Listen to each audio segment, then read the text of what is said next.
So, breaking news, Mike Babcock got fired last week by the Leafs. Sheldon Keefe took over. He's 2-0.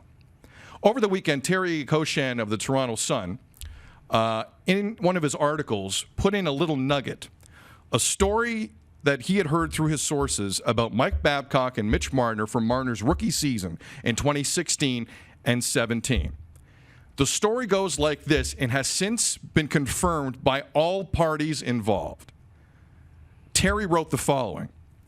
Babcock was alleged to have asked one of the Leaf rookies to list the players on the team from hardest working to those who, in the eyes of the rookie, Mitch Marner, didn't have a strong work ethic. The rookie did so, not wanting to upset his coach, but was taken aback when Babcock told the players who had been listed at the bottom of the list. So again, that was in the middle of one of Terry's columns over the weekend in the Toronto Sun. And today, Marner was asked about this, and he did speak on this. And we have the quote here. This is from Mitch Marner this morning, who, by the way, is still about 2 weeks away from coming back from the sprained ankle. Skating on the ice, that should be what we're talking normally about. Normally, guys don't really talk to the media who have been injured like this, but we're here now. Said Marner today, quote, I was lucky enough that the guys that were there with me, none of them took it to heart, and they knew it wasn't up to me to make the list. But it's so long ago now, it was huge for a first-year guy. When I heard about what Babcock did, I didn't really know what to think, but I was lucky enough to have the first-year group with me, and our team was very tight and a very well-knit group. That was a lucky situation, but it's over now. It's out of my head. So Mitch Marner, again, said that today to the media earlier today. And Mike Babcock, who was obviously texted about this by numerous people, including our own Elliot Friedman here at Sportsnet, acknowledged that it took place. It was a poor choice of judgment, and he did apologize to Mitch.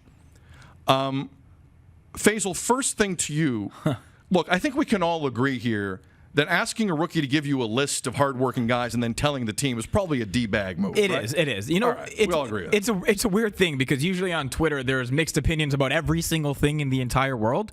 There isn't here. Everyone can agree that this was a ridiculous coaching tactic, whatever you want to call it. It was a D-bag move. You said it. It was exactly that. So there's a consensus amongst that it's there. There's also some other things leaking out, like why now? Like why is this stuff all coming out now? Here's what I don't like about this. Listen, it is commonplace in professional sports. Guy gets fired. Some people in the organization don't like dude who's fired, and then stories come out. This is as transparent as it gets. This is one of the oldest tricks in the book, especially in the last several years, right? But my concern, if I'm a guy in that Leafs room, because we're all human, we all have stuff. Are you telling me if Mike Babcock feels he's going to start to lose job interviews because of something like this? Because if I'm a player on another team and I hear Mike Babcock might be my new coach, I remember this. Yeah, of course. I have questions. I have concerns. I have a conversation with my GM, especially if I'm a significant player, if I'm a leader, if I'm a guy who's won a cup, let's say. I have a long conversation about Mike Babcock joining my organization. So stories like this, and let's assume maybe they're not done, because I'm stunned this came out. If they start costing Mike some job interviews, because we all agree Mike Babcock wants to coach again in this league, if he feels like he's losing opportunities, do you think Babcock has stories? He probably has stories, too. Man, let me tell you something. But it won't bode well on him to release those stories because that looks bad. He'll be smart enough where it's not traced back. My point is this. The guys in that Leaf room and those in the organization, this is not a good thing.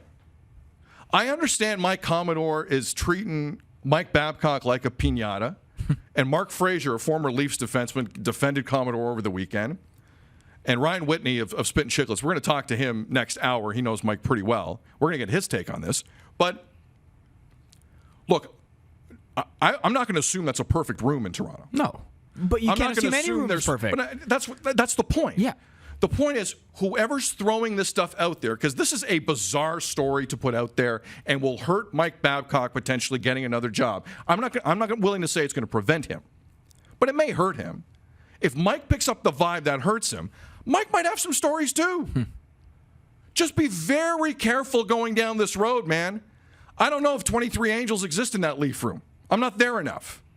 But all I know is if you're going to start costing a guy opportunities, he may fight back a little bit. And I know the hockey community is pretty stand up, and no one wants to throw people under buses that badly. But listen, if Mike feels like he has to defend himself, he might do that. Because right now, this is a one-way street in terms of the ripping. And again, no one likes that story with Marner. It's quite frankly weird. It was so weird. There's nothing it's about just it. Weird, right? There's nothing about it that makes sense. Now, keep in mind, that's the same guy that turned into a 2-time leading scorer for you. Yep. Yeah. So the facts would suggest maybe it didn't destroy the kid. Not at because he's all. now making $10.8 million. Yeah. And again, I don't know who Terry Cochan's source is. I like Terry a lot, so I'm not going to speculate. But if I'm someone in that Leaf room, you got to worry about this a little bit. You got to tread a little more lightly, because this may have other repercussions that guys aren't thinking about. Whoever is leaking this needs to be careful, because I'm sure Mike Babcock, if he wanted to, has some stories of his own, and some of them might not be good. How ready were you to talk about the Leafs after 2 games under Sheldon Keefe instead of something like this? I imagine all the players would have been too. The people who I think are the most annoyed at this are the people that sit upstairs in the offices instead. Right. The executives. I don't think this looks good on anybody, right? And there are people that are trying to assume that because of what happened with Marner in his rookie season, that is why he's trying to milk every penny out, especially if he's playing for a boss he doesn't like. I spoke to Elliot Friedman a little earlier today about this. It's up on all the socials on Sportsnet. He said that was purely about money. This didn't have any effect on him, too. And he agreed, too, that he finds it interesting that all of this stuff is coming out now. You got a problem with Babcock, just do it. Just at least have the balls to do it when he's around, right? Because right now, Sheldon Keefe's there. They're 2-0. Alex Kerfoot got a 2-game suspension today. Yeah. No one on Twitter is talking about that in Leaf Nation. So all I'm saying is this could go 2 ways. And wherever the leak is coming from on this, whatever the source is, I would just caution everyone involved here. Because if Mike feels like he needs to fight for himself going forward, if this is going to cost him opportunities, he may drop a story of his own.